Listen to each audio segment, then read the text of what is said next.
Transdermal celebration, cross-side mutation in the rift.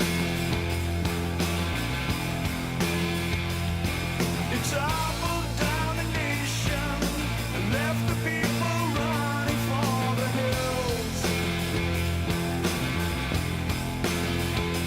But the mutants that I see shine the beauty unto me. I wish you could see them. Tectonic tribulation formed across the green beyond the reef. Rabotai, ladies and gentlemen, please welcome Harry Moskoff.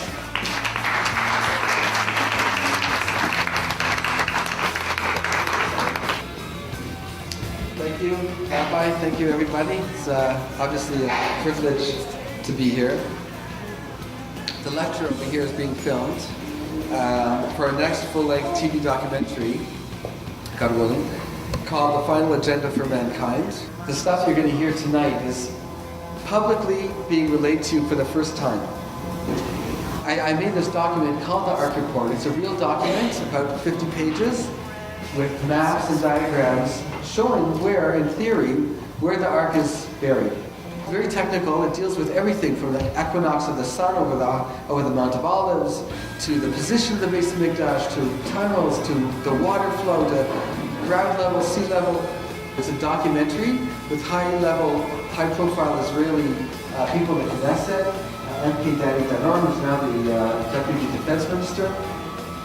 Ambassador Alan Baker, who's ambassador to Canada, who I work with in my office there, law office.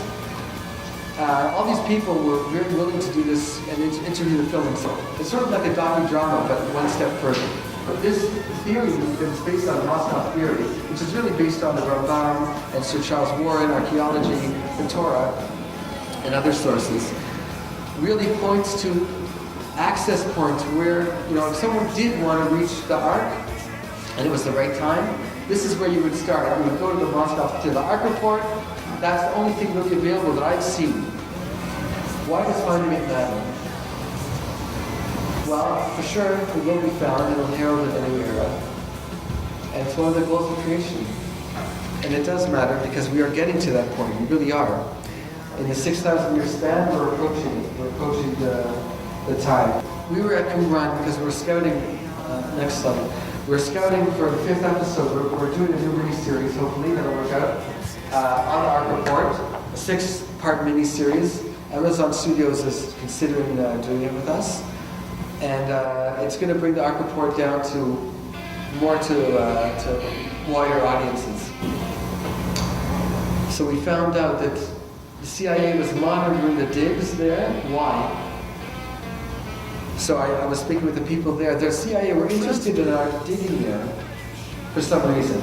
And my theory about it is, and eventually they stopped the digging in Mendel Jones's time in 1998 because they're concerned. The CIA is concerned that there's something there's something that can be found in the Copper Scrolls, which is really more of a treasure hunt in a way, but there really is something in those tunnels. The heroine, whose name is Carmen, is basically confronted. She has to try and find in herself the will, that's the key word, the power and the will to move on. She has to climb 4 levels, represented by earth, wind, fire, and water, and then she's transported into the future, which is also, to see this, it's the 4 worlds, spiritual worlds. She has to climb, she has to realize her potential and realize her mission. And so she's struggling with that first before she can get to the ARK, within herself, and the real ARK, which saves the world from these child armies, which is like in today's world, what we see today, this concept of spreading and terrorism and what have you. Basically what you'll see in the ARK Report is you'll see people saying, in this day and age, saying, yes, there's a problem, this is how to deal with it. And then you have Carmen's journey on self-discovery, climbing her 4 levels, being led by her mentor, which she eventually meets in the future, transported to the future, which by the way is in black and white, and the present scenes are in color. And eventually they find the ARK, and the head of the child army, Tima, is there to get it first. So she has to go back in time.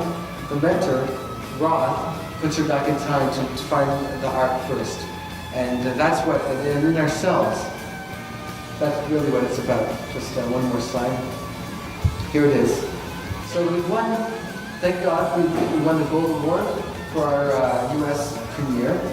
The World Fest in Houston. Monte Carlo was shown 3 times. We're supposed to be at the UK Film Festival, hopefully in November. Atlanta, it's a huge, the 3rd largest Jewish film festival in the world. Here in Toronto, by the way. Hopefully they'll take us and we'll win in April of next year. Hollywood, etc. And here you can find out more info.